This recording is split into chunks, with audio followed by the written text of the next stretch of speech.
France ও ক্রোয়েশিয়ার বিপক্ষে ব্রাজিলের সম্ভাব্য একাদশ দেখে নিন। 16 তারিখ কার্লো আনচেলত্তি যে স্কোয়াড ঘোষণা করবেন সেটাই হতে পারে বিশ্বকাপ স্কোয়াডের ব্লুপ্রিন্ট।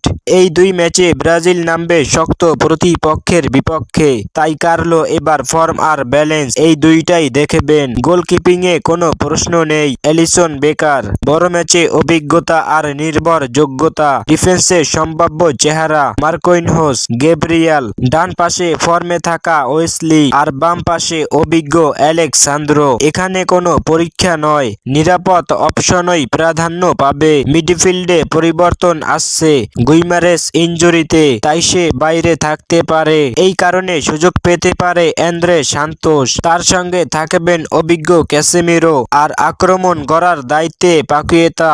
ফরওয়ার্ড লাইনে কার্লোর সবচেয়ে বড় সিদ্ধান্ত। নাম্বার 9-এ ইগোর থিয়াগোর সম্ভাবনা বেশি ফর্মের কারণে।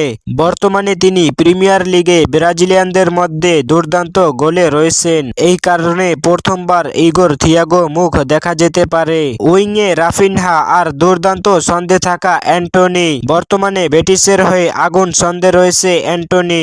বাম পাশে নিশ্চিত ভিনিসিয়াস জুনিয়র আর গুরুত্বপূর্ণ নাম নেইমার জুনিয়র। কিছুদিন আগেও বেস্কোর বিপক্ষেও 2 গোল। সাম্প্রতিক ম্যাচে প্রভাব।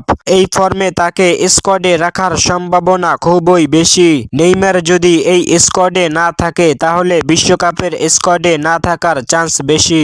আর সঙ্গে তরুণ শক্তি হিসেবে থাকবে এস্তেবাও উইলিয়ান। সব মিলিয়ে এই একাদশ নিশ্চিত নয়, কিন্তু 16 তারিখ যে স্কোয়াড ঘোষণা হবে তার ভিতর থেকেই এই নামগুলো মাঠে নামার সম্ভাবনা সবচেয়ে বেশি। আপনার কি মনে হয় এবার কি কার্লো আনচেলত্তি নেইমারকে সুযোগ দিবে? এতদিন নেইমারের ফিটনেস ফর্ম ছিল তার সমস্যা, তবে এখন সে ইনজুরি মুক্ত।